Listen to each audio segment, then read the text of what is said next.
اگر بنا نماز پڑھے تمہاری زندگی صحیح اور اچھی چل رہی ہے تو تمہیں زیادہ دوڑنے کی ضرورت ہے، کیونکہ ہو سکتا ہے اللہ نے تمہیں آخرت کے بدلے میں اس دنیا کا عارضی سکون عطا کر دیا ہو۔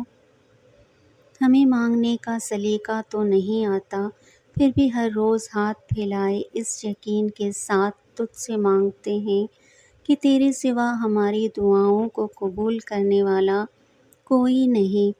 اے مالک، ہماری ٹوٹی پھوٹی دعاؤں کو اپنی رحمت سے قبول فرما لے، آمین۔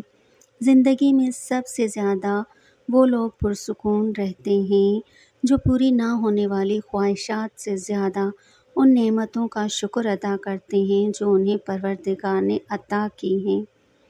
حضرت علی رضی اللہ عنہ خاموشی ایک عظیم نعمت ہے، خاص طور پر اس وقت جب اختلافات زیادہ ہوں، آوازیں بلند ہوں، علم کی کمی اور دلیل کی کوئی اوقات نہ ہو۔ معجزے کرنا اللہ کا کام ہے، ہمارا کام بہت آسان ہے، دعا، صبر اور یقین۔